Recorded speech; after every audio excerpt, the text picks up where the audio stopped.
ඔබ මේ ශ්‍රවණය කිරීමට බලාපොරොත්තු වන ධර්මදේශනාවත් උතුම් වූ නිවනින් සැනසෙන්නට ඔබට ප්‍රඥා පාරමිතාවක්ම වේවා.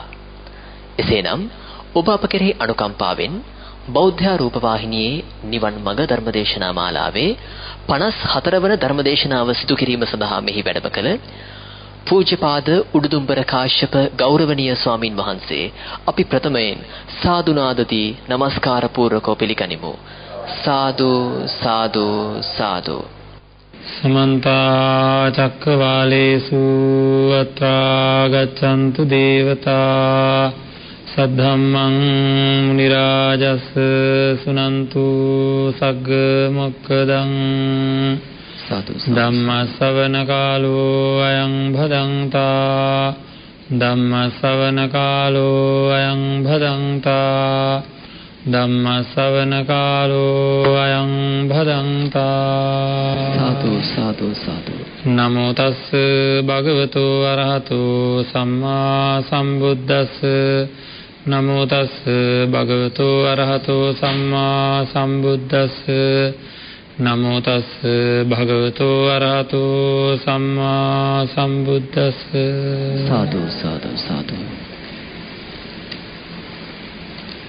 හේතං සන්තං ඒතං පනීතං යදිදං සබ්බ සංඛාර සමතෝ සබ්බූපතිපටි නිස්සග්ගෝ තණ්හක්ඛයෝ විරාගෝ නිරෝධෝ නිබ්බානන්ති. සාදු සාදු සාදු. සද්ධා බුද්ධ සම්පන්න පින්වත්නි, සම්මා සම්බුදුරජාණන් වහන්සේ දේශනා කරපු ආකාරයට අපේ ජීවිතය නිවැරදි මාර්ගයකට යොමු කරගෙන නිවැරදි පිළිවෙත පුරලා මේ ජීවිතය සාර්ථක කරගෙන සසර ජීවිතය සුවපත් කරගෙන උතුම් නිවනින් සැනසෙනවා කියන අදිෂ්ඨානයෙන් ධර්ම ශ්‍රවණය කිරීමට බලාපොරොත්තු වෙ නැත්නම් අද දවසේත් කල්පනා කරන්න ඕනේ මේ නිවන් මාර්ග ධර්ම දේශනා මාලාවේදී අපි හැමදාම සාකච්ඡා කරන්නේ ප්‍රායෝගිකව තමන්ගේ ජීවිතය ධර්මයට අනුව හැඩගස්වා ගන්න ආකාරය පිළිබඳවයි. මින් පෙර ආසන්න ධර්ම දේශනාවලදී අපි මතක් කරා රූප වේදනා සංඥා සංකාර විඥාන කියන පංච උපාදානස්කන්ධය මම මගේ කියලා ගන්න බැරි තත්ත්වයක් තියෙන කාරණාව පැහැදිලි කරගත්තා. ඒක නිකන් කියන වචනයකට නෙවෙයි. ඒක එහෙම වෙන්නේ නැති බව අපි විස්තර වශයෙන් සාකච්ඡා කරා. එතකොට අපිට තේරුණා මම කියලා කොටසක් හෙව්වොත් මේ ජීවිතේ අපි හැමෝටම මම කියනකොට යම් කිසි අදහසක් තියෙනවා. මම ආයෙ මතක් කරන්න ඕනේ හැමෝම මම කියනකොට යම් කිසි අදහසකින් ඉන්නවා. එතකොට එක එක්කෙනාට ඒ අදහස තියෙන්නේ එක ගානට. එකම ගානටද? නෑ. එකම ගානට නෙවෙයි එක ගානට. මම කිව්වහම හැමෝම නිකන් 아무තු හැඟීමක් තියෙනවා. මම කියලා මොකක් හරි එකක් තියෙනවා මේ ලෝකේ. ඉතින් මේ මම කියලා දැනෙන දේ අපි හෙව්වා. ඊයේ පෙර දවස්වල අපි හෙව්වා ඒක පිළිබඳ ගවේෂණය කරා මේ ධර්මානුකූලව. එතකොට අපිට තේරුණ එක දෙයක් තමයි මේ කය මම කියලා ගන්න පුළුවන් කමක් ඇත්තේ නැති බව. වේදනාව මම කියලා ගන්න පුළුවන් කමක් ඇත්තේ නැති බව. ඇයි කය මම කියලා ගන්න පුළුවන් කමක් ඇත්තේ නැත්තේ? ඒක මගේ කය කියලා අපි කියනවා කියලා මම මතක් කරා. මගේ කියනකොට මගේ කියලා අපි කියන්නේ මගේ ඇහැ, මගේ කන, මගේ නාසය, මගේ දිව, මගේ ශරීරය. එහෙනම් මගේ කියලා කියනවා නම් ඒක මම කියන කෙනාට අයිති දෙයක්. මම කියන කෙනාට අයිති දෙයක්. මගේ කියන්නේ එහෙමනේ. එහෙනම් දැනෙනවා මේ වෙලාවේ මම කියන කෙනාට අයිති මේ ශරීරය. එහෙනම් ඒක මගේ, දරුවෝ මගේ. එහෙම කියලා අපි කතා වුණා. එතකොට වේදනාව කියන එකත් අයිති වෙන්නේ වේදනාව ගැනත් අපි කතා කරන්නේ මගේ දුක් වේදනා, මගේ නේද මානසික වේදනා, මගේ කායික වේදනා. එහෙනම් ඒවා අයිති වෙන්නේ මම කියනකොට නෙවෙයි මගේ කියනකොට කියලා අපි පැහැදිලි කරගත්තා. ඊට පස්සේ සංඥාව කියනකොටත් මගේ දැනුම, මගේ මතකය කියලා නේද මේ මගේ මම කියන කෙනාට අයිති සංඥාව. ඊට පස්සේ මම කියන එක අයිති කෙනාට කැමති ආදරය, ඊර්ෂ්‍යාව, ක්‍රෝධය වගේ සංස්කාරයන්. ගිජුකම්, කෑදරකම් ඒවා මගේ නේද? ඒවා මගේ. එතකොට මම කියන කෙනාට අයිති. ඊළඟට චක්කු විඥාන, සෝත විඥාන ආදී ඇහි ඇති වෙන පෙනීමේ දැනීම, ඇසීමේ දැනීම වගේ දේවල් වලට අපි සාකච්ඡා කරා. ඒවා මගේ පෙනීමේ දැනීම, මගේ ඇසීමේ දැනීම කියලා. එහෙනම් අපි කතා කරනවා නම් හැම වෙලේම ඒ ඔක්කොටම පංච උපාදානස්කන්ධෙම කියන්නේ මොනවද කියලාද? මගේ කියලා. ඊට පස්සේ අපි සාකච්ඡා කරා එහෙනම් මොනවද මම කියන්නේ? මම කියන කෙනාට අයිති දේවල් නම් සම්පූර්ණ පංච උපාදානස්කන්ධය මොනවද මම කියන්නේ? මේ ලෝකේ කොයි කෑල්ලද මම කියන්නේ කියලා හොයන්න කියලා මං කිව්වා. මේ ලෝකේ කිසිවකට මේ ලෝකේ මම දැන් මම ගන්නවා හැම වෙලේම. මැරෙන්න හදනවා මම හින්දා කියලා. නේද? එතකොට කොයි කොටසටද මම කියන්නේ කියලා හොයලා බලපුවාම මොකුත් නැහැ. නේද? මේ හිසකෙස් මමද? මේ දත් මමද? මගේ දත් නේද? මේ ශරීරයේ හැම මමද? ඒ හැම මොකුත් දන්නේ නැහැ. අපි කතා වුණා ඒ ගැන. එහෙනම් ඔක්කොම ටික මගේ කොට වැටෙනවා කියලා සාකච්ඡා කරපුව අපිට පසුව තේරුණා මගේ කියලා කියනවා නම් පැහැදිලිවම කාට ඕන හැටියටද වැඩ කරන්න ඕන. මට ඕන හැටියට. මේ කොහොමද දන්නේ? ඔය ශරීරේ මට ඕන හැටියට වැඩ කරනවද දන්නේ? නේද? කුලී නිවසක උපමාවක් අරගෙන අපි සාකච්ඡා කරා මේක අත උස්සන්න පුළුවන්, කකුල් උස්සන්න පුළුවන්, එහෙම එකක් නම් පුළුවන් තමයි. හැබැයි උසද සුදුද කළුද මිටිද මහතද සියලු ක්‍රියාකාරීත්වයන් ශරීරයේ මට ඕන වෙලාවට හැදෙනේවා නෙවෙයි. එතකොට ඒක මට ඕන විදිහට කරන ඒවා නෙවෙයි. එහෙනම් මේ ශරීරයට මගේ කියලා කියන්න බෑ. ඒක වෙන කාගේ හරි වැඩක්. නේද? කාගේ හරි වැඩක් මේක. මගේ වැඩක්ද? මේ ශරීරය මගේ වැඩක්ද? මගේ වැඩක් නම් මම මේ විදිහට කැතට හදාගන්න යමුනේ එහෙම. නේද? එහෙනම් මට ඕන හැටියට හදාගන්නවා. මට ඕන කාලෙදි තමයි කොණ්ඩේ පැහෙන්න ඕනේ. මට ඕන විදිහට තමයි කෙට්ටු වෙන්න ඕනේ. මට ඕන විදිහට තමයි මහත් වෙන්න ඕනේ. එහෙම දන්නේ වෙන්නේ. නෑ වෙන්නේ නෑ. නේද? ඉතින් එහෙනම් අපිට තීරණයක් ගන්න පුළුවන් ඉතා පැහැදිලිව මේක මගේ කියන්න බෑ මේක වෙන මොකද්ද වැඩ පිළිවෙලක් කියලා. වේදනාව හිතන්න මොහොතකට වේදනා කියන ඒවා මට කිසිම අයිතියක් නැතුව දුක් වේදනා, සැප වේදනා, අදුක්ඛ සුඛ වේදනාව කියන ඒවා මගෙන් කිසිම අවසරයක් නැතුව මේ ශරීරයේ හැදෙනවද නැද්ද? මේ ඉන්ද්‍රියන් මූලික කරගෙන හැදෙනවද නැද්ද? ඉතින් දැන් මේවා මට නවත්තන්නවත් පවත්තන්නවත් බෑ. ඒක හදාගන්න හෝ නවත්ත ගන්න වැඩපිළිවෙල මට අයිතියක් නැතුවම මේ ශරීරයේ හැදිලා වේදනාවල් නැති වෙලා යනවා.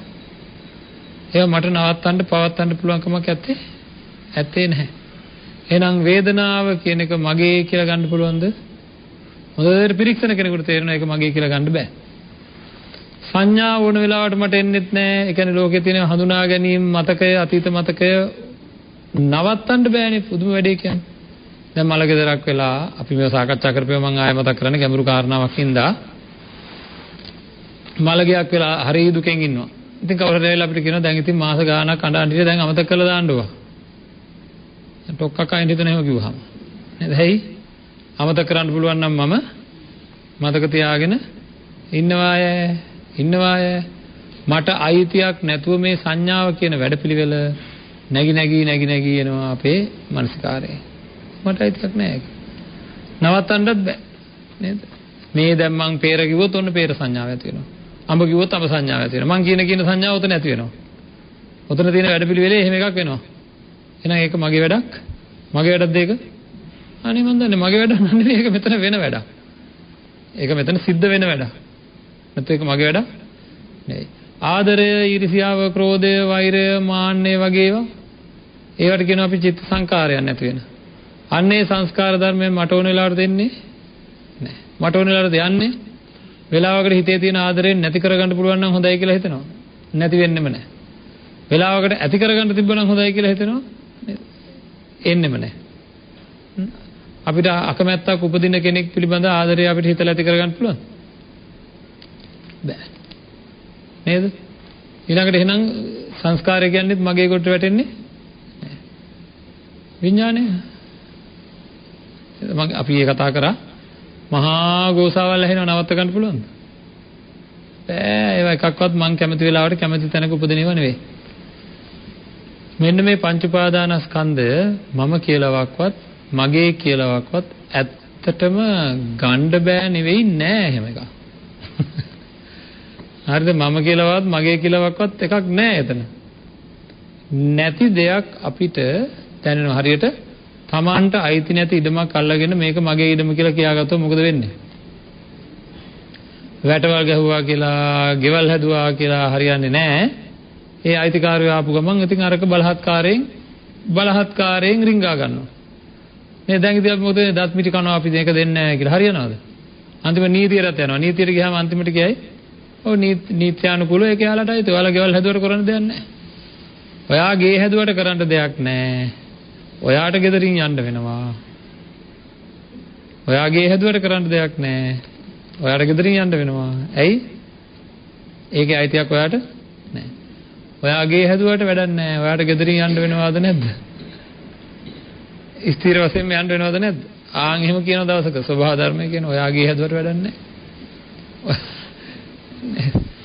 ඉතින් එන්නේ ඒක දැනගෙන අපි ජීවත් වෙනවා නම් කොච්චර පහසුද බලන්න. පින්නත් ඉඩම් කෑල්ලක් හම්බුනොත් කොච්චර මැරෙන්න හදනවද කියන්නකො ඔකට.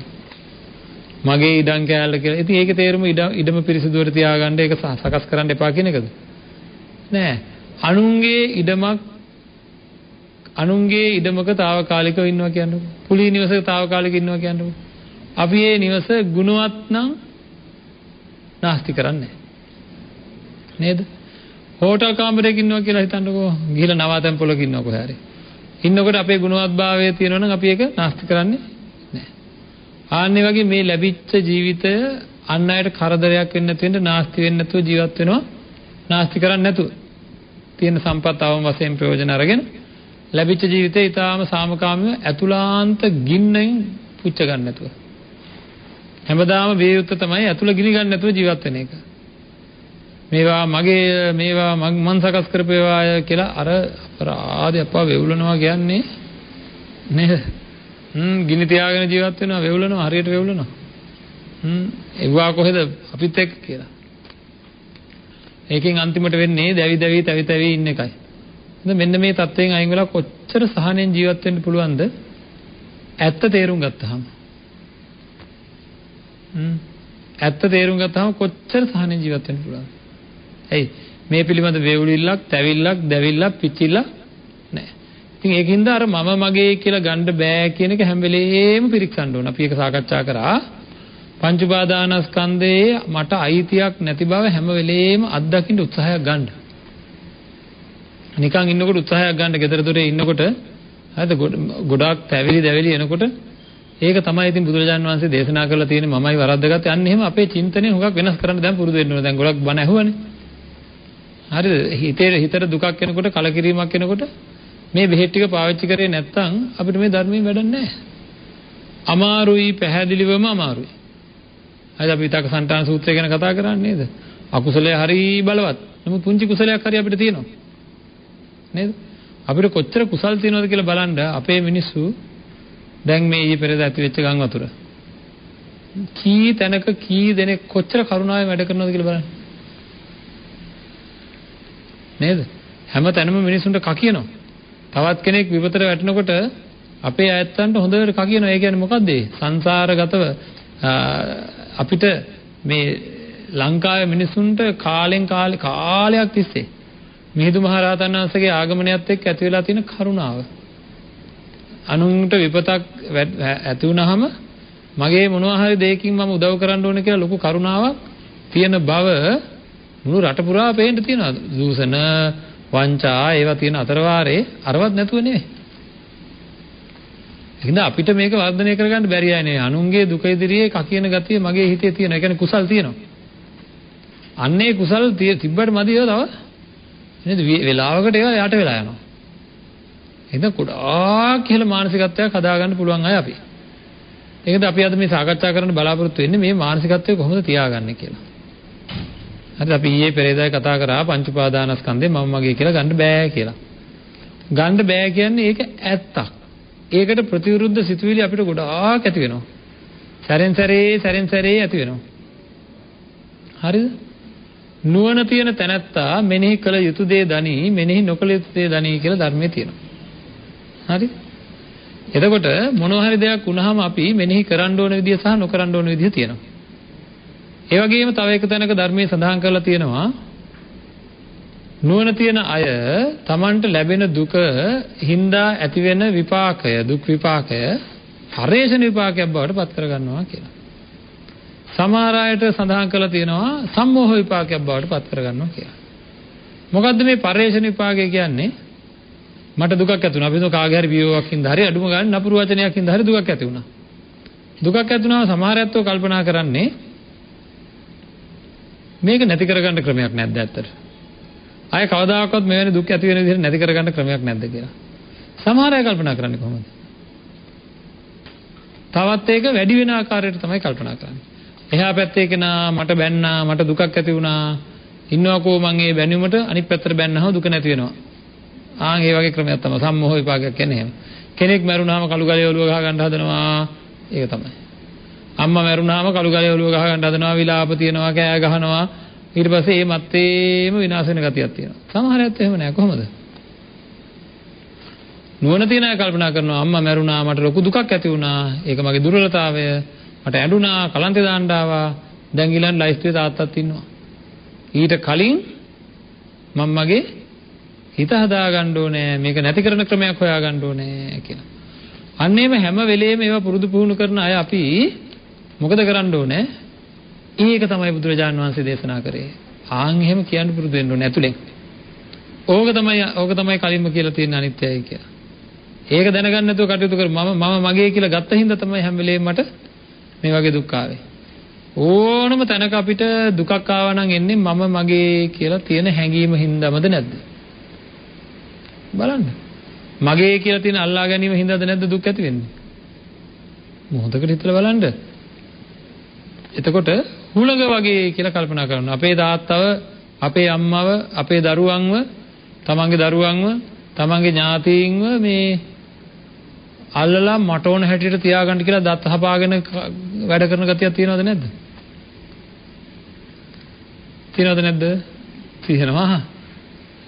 ඒකේ තේරුම උපදෙස් දෙන්න එපා කියන එකද?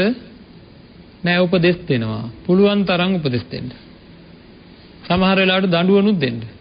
හැබැයි දැනගෙන දඬුවම් දෙන්න ඕනේ. අරලිය ගහේ පිච්ච මලක් පුප්පන්න පුළුවන්ද? ඔන්න අපි ගමනක් යනවා. යනකොට දකින්නවා පිච්ච මල් වගේ. අපේ ගෙදර තියෙන අරලිය ගහක්. පිච්ච මල හරි සුවඳයි. අරලිය මල සුවඳ නැහැ. කියලා මං ගෙදර ඇවිල්ලා කියනවා අරලිය ගහට ඔහේ නිකන් ලොකුවට මේ පෙති දැම්මට වැඩක් නැහැ. හෙට පුප්පන්න ඕන පිච්ච මලක් මේකේ. මේ මොකද අනුන්ගේ පිච්ච මල දැකලා. හරි? ඒ වගේ එක එක චරිත දැකලා අපි ගෙවල් වලට එනවා. අපේ හුඟා කම්මලා ඉන්නවා තවත් ගෙදරකට ගිහිල්ලා ඒ ගෙදර ස්වාමියා දිහා දැකලා එයා විදිහට වෙන්න ඕනේ අපේ ගෙදර කෙනා. කියලා අර බලන්න අර ගෙවල් වල කට්ටිය ඉන්න හැටි කියලා. හරි අපේ අයගේ අඩුපාඩුමයි හොයන්නේ. සමහර ස්වාමියෝත් ඉන්නවා ගෙවල් වලට ගිහිල්ලා අර බලන්න අර ගෙදර නෝන මහත්තයා කොච්චර පිරිසිදුවර කොච්චර පිළිලකට ඉන්නවද? අයියෝ ඔහෙට මොකද එහෙම බැරි? කියලා ඉතින් පටන් ගන්නවා. අර දරුවෝ කොහොමද කියලා මේ දරුවන්ට ඉතින් ඒ වාගෙන් ආදර්ශයක් ගන්න හොඳ ඒවා දැක්කම ආදර්ශයක් ගන්න ඕනේ. නමුත් අපි දැඩිව දඟලන්න හදනවා මට ඕන විදිහට මේ කට්ටිය ජීවත් වෙන්න ඕනේ කියලා. අන්තිමට වෙන්නේ මොකද්ද? නේද? මගේ පපුව හිල්ලන එක විතරයි. නිකන් පපුව තුවාල කරගන්න ඕනේ නෑනේ. නේද? දැනගත්තාම මම මතකම තියාගන්න එකක් කියන්නම්. අවවාදයෙන් හික්මවන්න පුළුවන් සීමාවක් තියෙනවා කියලා හැම වෙලේම මතක තියාගන්න ඕනේ. අපි අවවාද කරනවා. හැමෝම අවවාදයෙන් හික්මෙන්නේ නෑ. ඒක අපිට දැනෙන්න ඕනේ පින්වත්නි. මේක හුළඟ වගේ අපේ දරුවෝ කියන්නේ අපේ ඥාති කියන්නේ අඩුම ගානේ මගේ ශරීරය කියන්නේ හුළඟ වගේද නැද්ද? ගහගෙන යන එක. මම දත හැපුවට ඕක නවත්තන්න බෑ. මම ඉතින් උත්සාහ කරනවා පොඩ්ඩක්. උත්සාහ කරනවා නැවතුනොත් හොඳයි. ආන් එහෙම අතහැරගෙන ජීවත් වෙන්න පුරුදු වෙන්න ඕනේ. හරි අපේ හිතෙන් ඒ අතහැරීමේ හැඟීම ඒ කියන්නේ අයිති නැති බව. දැන් අපි කතා කරන්නේ මගේ කියලා ගන්න දෙයක් නැහැ මම කියලා ගන්න දෙයක්වත් නැහැ කියලා. එහෙනම් මේවා අයිති නැති බව අපිට හොඳට දැනෙන්න ඕනේ.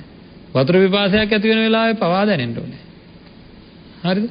අත් කකුල් රිදෙන වෙලාවේ පවා දැනෙන්න අයියෝ මගේ අත රිදෙනවා කියලා නිකන් ඉන්න එපා අත රිදෙනවා කියලා මොන කර්මයක්ද මන් දන්නේ නැහැ මටමමයි වෙන්නේ කියලා හිතනවට වැඩිය එහෙම හිතපුවාම අපේ හිතවල තියෙන දුක් වැඩි වෙනවා. එහෙම හිතනවට වැඩිය පින්නත් මේක තමයි බුදුරජාණන් වහන්සේ දේශනා කරලා තියෙන්නේ. මේක තමයි මට අයිති නැති බව. මට අයිති නැති බව හැම වෙලෙම ප්‍රකටයි. හැම වෙලෙම මට මේ ශරීරයේ අයිති නැති බව හැම වෙලෙම ප්‍රකටද නැද්ද? වතුර තිබා හැදුනොත් බොන්න නැතුව ඉන්න බෑ. නීතියක් වගේ හරියන්නේ නිකන් දකුණු කකුල වම් කකුල උඩින් තියාගෙන ටිකක් වෙලා ඉන්නකොට ඕන් කියනවා අනිත් පැත්තට තියන්න කියලා. තිබ්බේ නැත්තම් මොකද කරන්නේ? රිදවනවා. ආය නෙවෙයි ඉන්න දෙන්නේ නැහැ. තද දඬුවම්. නේද? දැඩි දඬුවම් දෙනවා. හරි මං කැමතියි නේද භාවනාවකට ඉඳගෙන මං එක දිගට මේ ශරීරය තියාගෙන ඉන්න කැමතියි. නමුත් දැඩි දඬුවම්ද නැද්ද? දැඩි දඬුවම් තියෙනවා. ඉන්න දෙන්නේ නැහැ. ඉතින් අන්න ඒ වගේ ඒ හැම නිමේෂයකම Tamanට පුළුවන් නම් ඔන්න ඔය සිහිය වර්ධනය කරන්න ටික ටික හරි. දරුවෙක් අපි දැන් දරුවෙක් හිතුවක්කාරකම් කරනවා. අපිට හරියට රිදෙන්න පටන් ගන්නවා. හිත රිදෙනවා. රිදෙනකොට මොකද කරන්න ඕන? ඔන්න බලෙන් හරි හැංගීමක් දා ගන්නවා. බුදුරජාණන් වහන්සේ ඕකනේ මගේ නෙමෙයි කියලා දේශනා කරලා තියෙනවා. මම නෙමෙයි ඒක මගේ කියලා අල්ලගත්තේ කියලා. එතකොට ආයතනය එතකොට උපදෙස් දෙන්නේ නැද්ද? උපදෙස් දෙන්නේ මෙන්න මෙහෙමයි. ගහ නාටු වේගෙන එනවා. මල් ගහක් හදනවා කියන්නේ. එතකොට මම මොකද කරන්න ඕනේ? බලනකොට මේක අවුවේ තියන්න බැරි වෙච්ච හින්දා. මොකද කරන්න ඕනේ? අවුවේ තියනවා. බලනකොට මේකට පොහොර දාන්න බැරි වෙච්ච හින්දා. මොකද කරන්නේ? පොහොර දානවා. පොහොර දාලා ඉතින් එතකොට හරියයි. අපි කියන්නේ හරියයි. පොහොර නොදා ඉන්නවට වැඩිය පොහොර දැම්මොත් හරියන්න තියෙන ඉඩ කඩ වැඩිද නැද්ද? වැඩි. නේද? හැබැයි හරියන්නේ නැති වෙන්නත් ඉඩ තියෙනවද නැද්ද? හරියන්නේ නැති වෙන්න ඉඩ තියෙනවා. නේද? ඒ වගේ දරුවා ගැන සංකල්පය තියෙන්න ඕනේ. මට අයිති වැඩ පිළිවෙලක් නෙවෙයි එතන. මං වතුර දානවා, පොහොර දානවා, වෙලාවට අවුවෙන් තියනවා, වෙලාවට හෙවණෙන් තියනවා, සත්කාර ටික කරනවා. හැදෙන එක මගේ වැඩක්වත් එයාගේ වැඩක්වත් නෙවෙයි. මට ඕන වුණා ගහක අත්තක් දකුණු පැත්තට දාගන්න. වාගන්න. වැවෙන්නෙම වම් පැත්තට. මං ගහට බයිනවද? මොන නේද කොච්චර මමයි වතුර දාන්නේ පොහොර දාන්නේ මේ අත්ත හදන්නේ නැහැනේ මෙයා දකුණු පැත්තට කියලා ගහත් එක තරහෙන් ඉන්නවද? නෑ ඒකේ අයිතිය ගහටවත් නෑ. ගහටවත් නෑ. ඒකෙන්ද අපිට තරහ යන්නේ නෑ. සමහර දරුවෙක් කොච්චර හොඳ කිව්වත් වැරදි සිතුවිලි මෙයාගේ තුල පහළ වෙන ගතිය තියෙනවා. සංසාරගතව ආපු පුරුදු. ඒකට එයාට දොස් කියලා වැඩක් තියනවද? ඒවා අතීත හේතු හින්දා හටගන්න දෙයක්. එහෙනම් අන්න ඒක අපිට දැනෙන්න ඕනේ හැම වෙලේම. අනේ මේ අසරණයා. එයාටවත් අයිති නැති සැඩපහරකට අහු වෙලා තියෙන්නේ.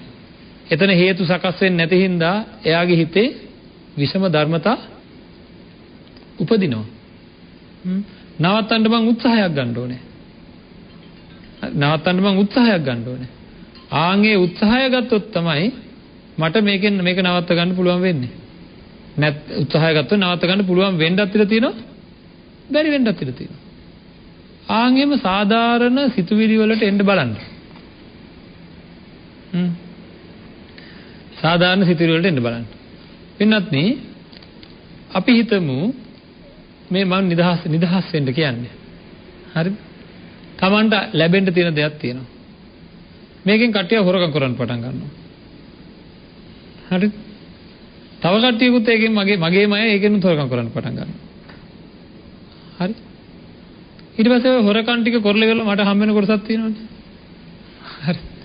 අන්න අර ටික නවත්තන්න මම උත්සාහයක් ගන්නවා. ඉතින් ඒක පොඩ්ඩක් උත්සාහයක් ගන්නවා. නමුත් දැඩිවට අල්ලගෙන දැඩිවට හිර කරගෙන මේවා නවත්තන්න උත්සාහ කරන් නවත්තන්න බැයි නම් මොකද කරන්න ඕන? අන්තිමට හම්බ වෙන කෑල්ල තියෙනව නේද? ඒ කෑල්ල ගැන කොහොමද හිතන්න ඕන? ඒක තමයි මගේ ලැබීම. මට ලැබෙන්න තිබ්බ කොටස එච්චරයි. හරිද? අන්න සහනෙන් ඉන්න පුළුවන්. හරි හැම වෙලේම හිත හදා ගන්න බලන්න ඕනෑමයි. හැම වෙලේම හිත හදා ගන්න බලන්න ඕනේ. අනුන්ගෙන් මං හැමදාම ඔය මගේ කියන අයිතිය අයින් කරලා ජීවත් වෙන්න හරි පහසු ජීවිතේ. මං කියන හින්දා පොඩ්ඩක් අත්හදා බලන්න. හරියට අනිත් අයගෙන් බලාපොරොත්තු වෙනවද නැද්ද එක ඒවා. සේවයන් මං කියන්නේ. මගේ දරුවෝ මෙහෙම කරයි මට, ස්වාමියා මෙහෙම කරයි, භාර්යාව මෙහෙම කරයි. එකලා වෙච්ච කඟ වේනෙක් වගේ ජීවත් වෙන්න කියලා ධර්මාවාදයක් තියෙනවා. උපරිම වශයෙන් උත්සාහ කරන්ඩ තනියම ජීවත් වෙන්න. හරිද? කිසි කෙනෙක් මගේ වටේ මට නැති බව තේරුම් ගන්න ඕනේ. ඇත්තමත් ඒකද නැද්ද? ඉතින් මම හැමදාම අහන ප්‍රශ්නයක් තියෙනවානේ. මොන හැමදාම අහන ප්‍රශ්නේ ආයෙත් අහන්න හිතරිදෙයි ටිකක්. නේද? කිසි කෙනෙක් ඉන්නවද මේ අත්තන්ව හිත රිද්දන්නෙම නැතුව ළඟටම වෙලා හැම වැඩක්ම කරලා දීලා සියලු අඩුපාඩු බලලා අනේ කියලා මලක් වගේ බලාගන්න මලක් වගේ ආරක්ෂා කරන කවුරු හරි ඉන්නවද? හිනාත් යනවා එහෙම කියනකොට. එහෙනම් තමන්ගේ වැඩේ තමන් කරගන්න වෙනවද නැද්ද? නේද? කාටවත් එහෙම වුණාවක් නැහැ. ඔය ශරීරය ආරක්ෂා කරගන්න පොඩ්ඩක් මැරිලා බලන්නකෝ. නේද? දානමාන ටික දීලා සාකච්ඡා තියලා සමාජලාට මලමිනිය එතන තියාගෙනත් කට්ටිය නේද? අපේම කට්ටිය අපි ගොඩාක් ආදරය කරන කට්ටිය ටික වෙලාවක් ගිහිල්ලා හොඳට අඬයි. දවසක් විතර අඬයි ඕනනම්. ඒකලා අඬන ගමන් සැරෙන් සැරේ මොකද කරන්නේ? යාළුවෝ එහෙම ආපුවාම ඉන්දෝලා ටිකක් වෙලා යනකොට ඔක්කොම අමතකලා hina වෙයි ඉන්නවා ඔය. නේද? මේ අම්මා මලා තාත්තා මලා කියලා තියෙ එහෙම නෑ. අවුරුද්දක් විතර යනකොට මොකද වෙන්නේ? ඔය අපි හිතන තරම් අනිත් අය අපිට වටිනාකමක් දීලා නෑ. ඒකෙන් තමන්ගේ වැඩේ කරගන්න බලන්න ඕනේ. මේ ඒකින්ද නිදහසේ ඒ අයිති නැති බව හැම නිමේෂයකම තමන් උත්සාහයක් ගන්න ඕන. මට අයිති නැති වැඩපිළිවෙලක් තමයි මගේ දරුවෝ කියන්නේ. දැන් අපිට තේරුණානේ මගේ කියලා ගන්න බැරි බව. ඊයේ පෙරේදා වගේ විකාශනය වෙච්ච ධර්ම දේශනා නිවන් මාර්ග දේශනාවේ අරගෙන ආය අහන්න ඕනේ. ආවම තේරෙනවා මට අයිති නැති ගුලියක් අඩුම ගානේ මගේ ශරීරයවත් මගේ හිතවත් මට අයිති නැති දෙයක් තමයි මම මේ මගේ කියලා අල්ලන් තියෙන කියලා අපි ගොඩාක්. ඉතින් ඒ සිහිය තියාගෙන හැම වෙලෙම ජීවත් වෙන්න බලන්න. මම තනි වෙච්ච කෙනෙක්. මගේ වැඩ ටික කරගන්න ඕන කොහොමද? හැම දෙයක්ම සැලසුම් කරන්න තනියම වැඩ ටික කරගන්න. හරි? අසනීපයක් වුණොත් මේ බලන්න මේ තියෙන කෝලම් ටික පොඩ්ඩක්. හරි අපි හරි කෝලංකාරයෝ. ඒවා අයින් කරන්න අපිට හරි අමාරුයි. හරි ධර්මානුකූලව ජීවත් වෙන අය කෝලම් ටික අයින් කරන්න ඕනේ. මොනවද කෝලම් බලන්න ඕන බලන්න ඉසේ කැක්කුමක් යන්තම් උණක් හැදිලා ගෙදර ඇඳට වෙලා ඉන්නවා. ගෙදර කට්ටියත් ඉන්නවා. බලාපොරොත්තුවක් තියනවද නැද්ද? කසාය එකක් තම්බලා පැන්ඩෝල් එකක් එක්ක මට ගෙනත් දෙයි කියලා බලාපොරොත්තුවක් තියනවද නැද්ද? ළඟට ඇවිල්ලා ඔළුවට අත තියලා අම්මට උණ නේද තාත්තට උණ නේද කියලා සලකයි කියලා බලාපොරොත්තුවක් තියනවද නැද්ද? දැන් වැඩියෙන් තියෙන්නේ ඇඟේ අමාරුවද ඒක ආවේ නැත්තම් හිතේ අමාරුවද? ඒක අයින් කරගන්නකෝ. කිසිම දෙයක් බලාපොරොත්තු වෙන්න එපා කාගෙන්වත්. ඒක සම්පූර්ණයෙන් අතාරින්න මේ වැඩේ. හරි දැඩි තීරණයක් ගන්න මම තනියම ජීවත් වෙනවා කියලා. හරිද? ඒ කරලා කොච්චර අමාරුකම් තිබ්බත් කියන්නවත් යන්න එපා කාටවත්. හරිද? අනිත් අය ඕන වෙනවා කියන්න. අය බලාපොරොත්තු නැතුව කියන්න මෙහෙමයි මට මේ තියෙන උණ නම් ටිකක් හොඳ නෑ වගේ ඉස්පිතාලෙට ගියොත් හොඳයි වගේ. හරිද? බැලුවා යන පාටක් නැත්තම් උනන්දුවක් නැත්තම් එන්ට්‍රිවිල් එකක් අරන් ඇවිල්ලා යන්න. හරිද? ගිහිල්ලා ඇඩ්මිට් වෙන්න. ආයෙත් ඒ වැට්ටිය තනියම කරගන්න. ඔන්න ඔය ටික තනියම කරගන්නකොට කිසි බලාපොරොත්තුවක් නැතුව හැබැයි. ඕවා සමහර අය කරන්නේ කොහොමද? අනිත් අයට රිදෙන්න නෑ රිදෙන්න කරන්නේ. තමන්ගේ වැඩ සමහර අය කරගන්නව කොහොමද? ඇනෙන්න කරන්නේ. මං කරගන්නම් මගේ වැඩ කවුරුවත් ඕනේ නෑ මට. එහෙම නෙවෙයි. හරි අනිත් අයට රිදෙන්නේ නැති වෙන්න මේක පුහුණු කරන්න මම මේ කියන්නේ. අනිත් අයට පොඩ්ඩක්වත් රිදෙන්නේ නැති වෙන්න උපක්‍රමශීලීව තමන්ගේ වැඩ ටික කරන්න. හරිද? මේ කලාව තේරුම් ගන්නකො මේක කලාවක්. කලාව කියන්නේ ක්‍රමයක්. බුදුරජාණන් වහන්සේ දේශනා කරපු ක්‍රමයක්.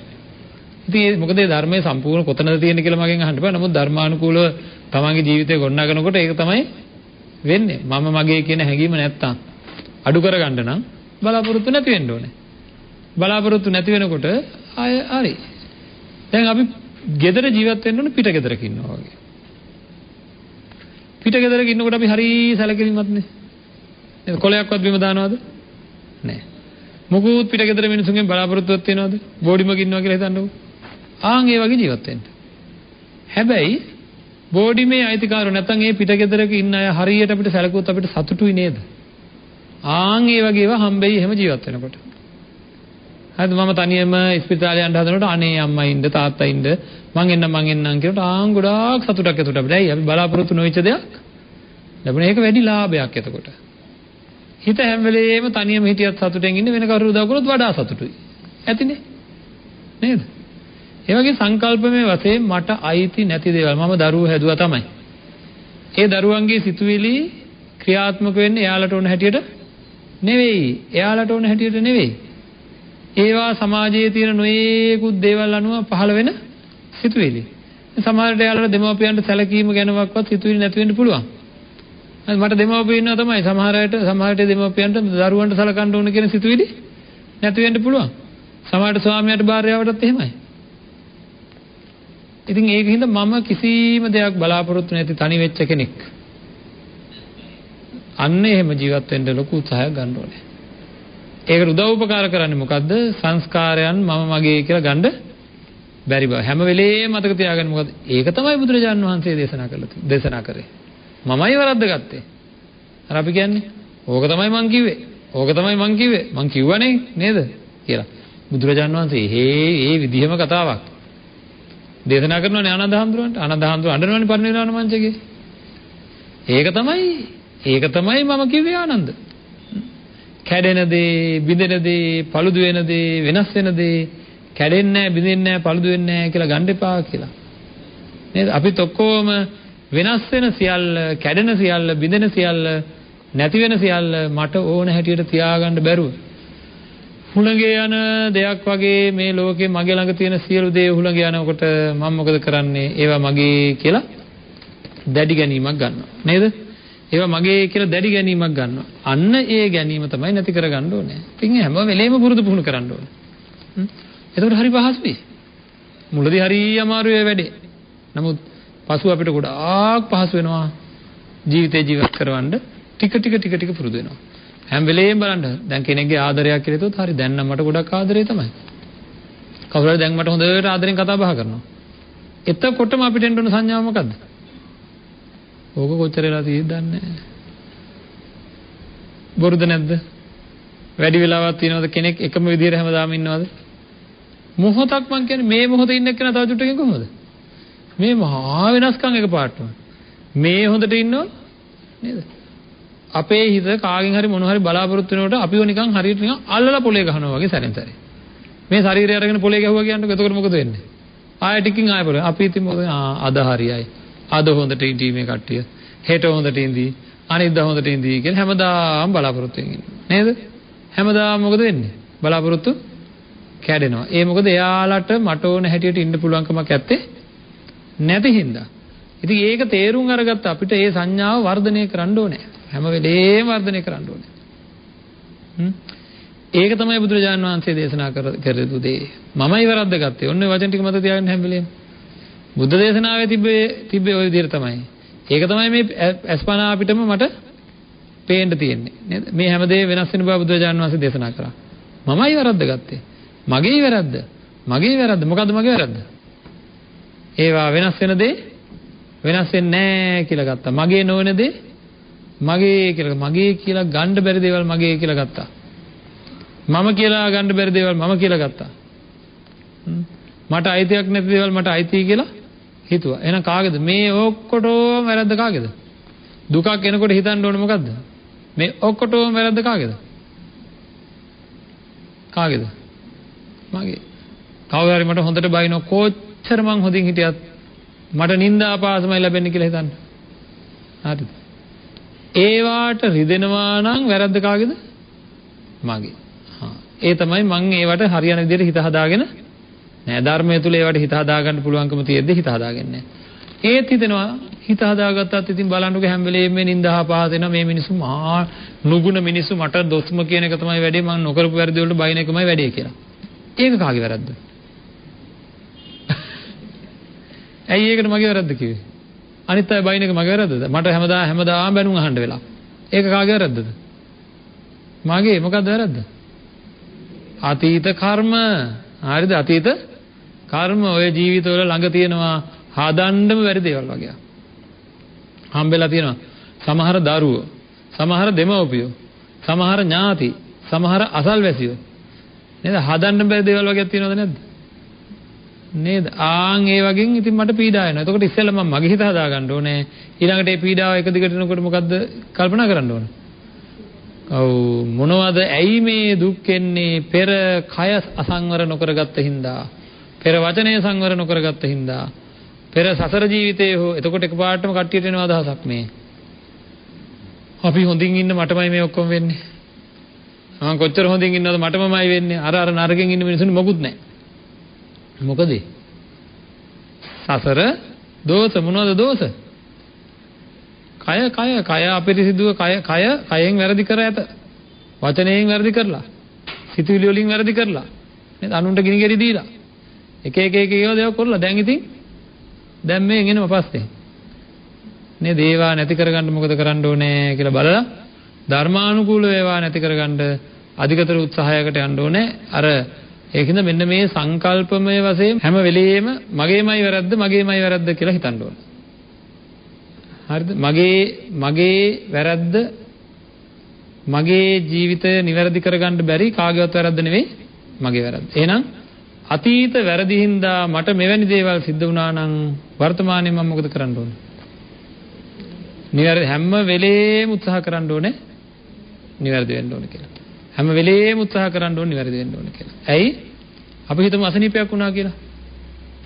අසනීපයක් එන වෙලාවක අපි හිතමු වෛද්‍යවරයෙක් උපදෙසක් දෙනවා.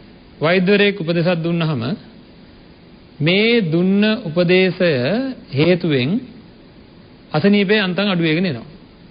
දැන් ආයෙ මම මොකද කරන්නේ? වැරදි විදිහට පිළිපදිනවා. ඒ උපදේශ වැරදි විදිහට පිළිපදිනවා. වැරදි විදිහට පිළිපැද්දොත් මොකද වෙන්නේ? ඔන්න ආයෙ අසනීපේ වැඩි වෙනවා. දැන් මට ලැබෙන සියලු දුක් වේදනා කියන්නේ මොනවද? අතීත වැරදිවල ප්‍රතිඵල. අතීත වැරදිවල ප්‍රතිඵල. එහෙනම් මම මොකද කරන්නේ? මට දුක් ලැබෙන හැම වෙලාවකම මම මොකද කරන්න ඕනේ?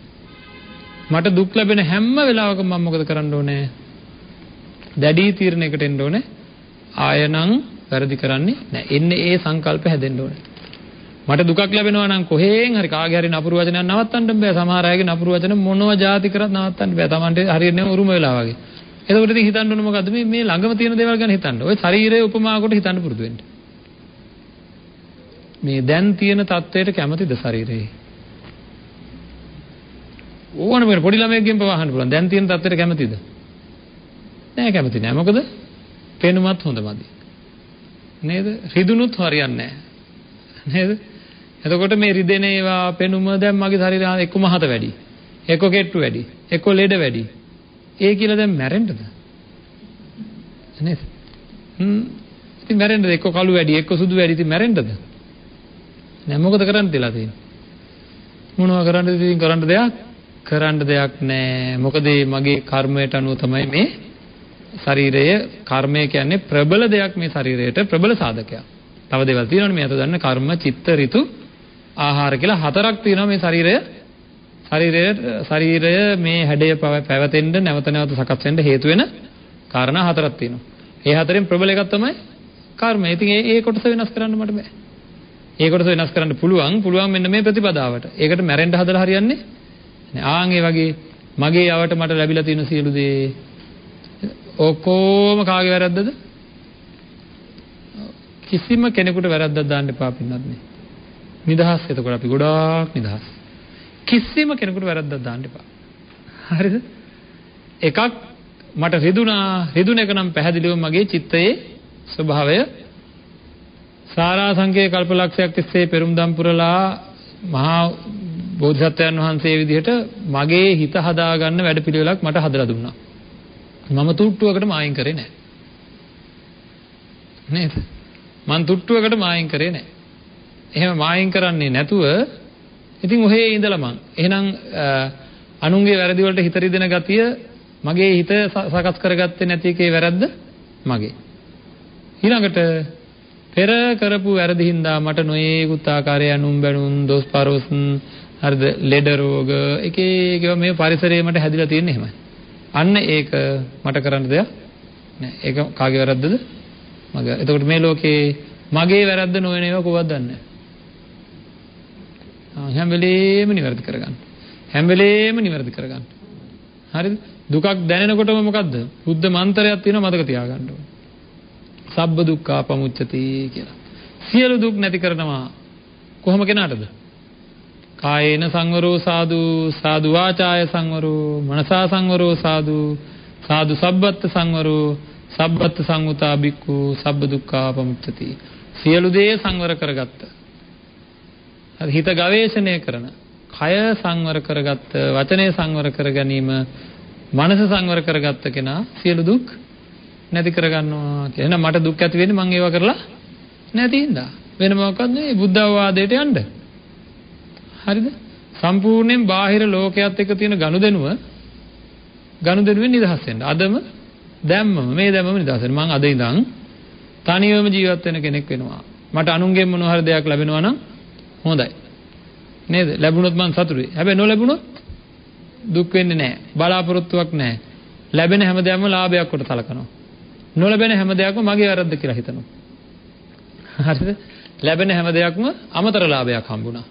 නොලැබෙන හැම දෙයක්ම නේද මගේ වැරද්ද. මට ඒවට ලැබීම නැහැ. මට ආදරේ ලැබීම නැහැ. අනිත් එක ඔක්කොම අනිත් පැත්ත පෙරලා ගන්න අප්පවුව වැඩක් නැහැ දැන් මේ මට එක අතකින් නුගුණ තියෙන මිනිස්සු නම් අපේ පවුල් වල ඉන්නේ. යහපතක්ද නැද්ද? දන්නවද ඒක? වාසනාවට එහෙම වෙලා තියෙන්නේ. නැත්තම් මොකද වෙන්නේ? බැඳෙනවා.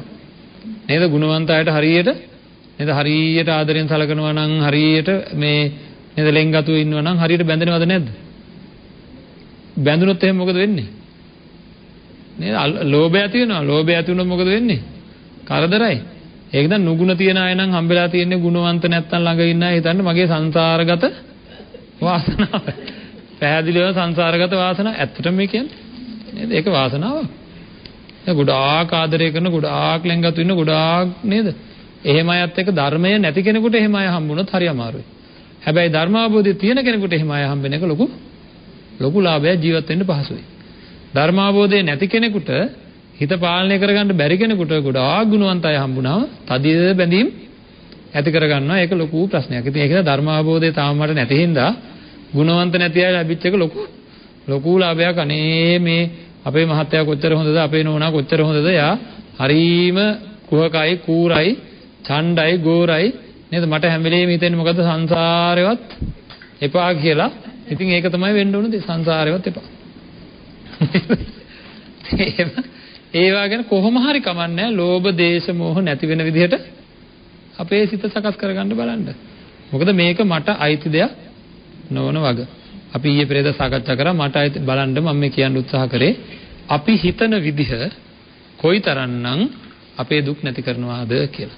නුවණ තියෙන තැනැත්තා Tamanට ලැබෙන හැම දෙයක්ම ධර්මාභෝධය සඳහා යොමු කරගන්නවා. නුවණ තියෙන තැනැත්තා ධර්මයත් එක්ක ගලප තමන්ගේ පරිසරය අනිත්‍ය දුක්ඛ අනාත්ම ලක්ෂණ ප්‍රකට කරගන්න හැම නිමේෂයකම උත්සාහ කරන අතර වාරේ අනිත්‍ය දුක්ඛ අනාත්ම ලක්ෂණ ප්‍රකට වෙලා තියෙන මේ සමාජයේ මේ ලෝකයේ අනිත්‍ය දුක්ඛ අනාත්ම ලක්ෂණ ප්‍රකට වෙලා තියෙන ඒවා නিত্য සුඛ ආත්ම ලක්ෂණ ප්‍රකට කරගන්න නුවණ නැති මෝඩ තෙමේ උත්සාහ කරනවා හැම වෙලේම නේද? මේවා නියතව තබා ගන්නවා කියලා. එහෙනම් බුදුරජාණන් වහන්සේ දේශනා කරපු විදිහට අපේ මෙනෙහි කිරීම නිවැරදි කරගන්න ඕනේ. ඉතින් මේක ඉතා ප්‍රායෝගිකව කරන්න ඕන. කවදාද මේ වැඩේ කරන්න දැන් පටන් ගන්නෙ? දැන් ඉඳන්ම දැන් කකුලක් රිදෙනවා නම් හිතන්න එතකොට මෙතෙන්න ඕක තමයි බුදුරජාණන් වහන්සේ දේශනා කරේ. හරි මම තමයි මේක දුකක් කොට ගත්තේ කියලා.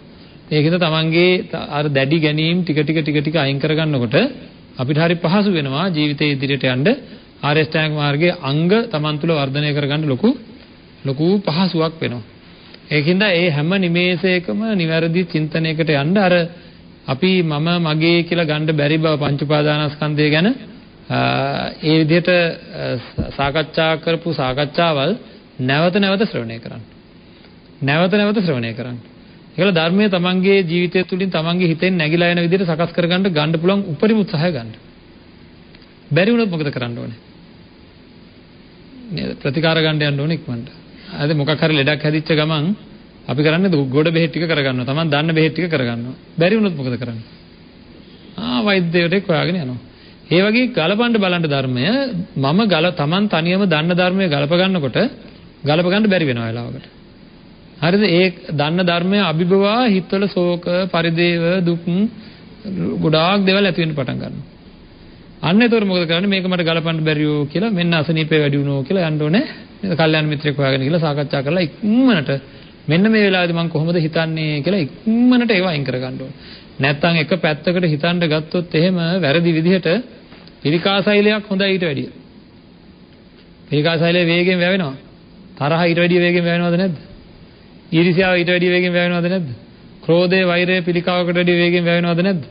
ආදරය ඊට වැඩිය වේගෙන් වැවෙනවද නැද්ද? එහෙනම් අකුසලයේ වේගෙන් වැවෙනවා. අකුසලයේ වේගෙන් වැඩෙන අකුසලයට යට වුණොත් ආය නෙවෙයි. ඒකයි බුදුරජාණන් වහන්සේ දේශනා කරේ කල්යාණයේ මිත්‍රයෙක් විතරක් නෙවෙයි කල්යාණ සහායකයෙක් ඕනේ කියලා. කල්යාණ සහායකයා කියන්නේ කවුද? කල්යාණ මිත්‍රයා ළඟට ඇදගෙන යන්න වෙනම කෙනෙක් ඕනේ. හරිද? ඇයි අපි මේකේ අසනීපේ වුණාම සාමාන්‍ය කයට රෝගයක් හැදෙනවා වගේ නෙවෙයි හිතට රෝගයක් හැදුනාම පින්නත් අපි යන්න ලෑස්ති නෑ. කයට රෝගයක් හැදුනාම අපි යන්න ලෑස්ති. නේද? අපි අරන් යන්නේ හිතනේ. හිතට රෝගය හැදුනාම එයාම යන්න ලෑස්ති නෑ කල්යාණ මිත්‍රයා ළඟට. කියන්නේ දැන් සමහර ඇත්තෝ ඉන්නවා හොඳට භාවනා කරපුවම ඇත්තෝ සම්පූර්ණ මේක ප්‍රතික්ෂේප කරනවා. හරිද? අන්න ඒ වගේ. ඉතින් ඒකින්ද කල්යාණ සහායකයෙක් ඕනේ කියන්නේ ඒකයි.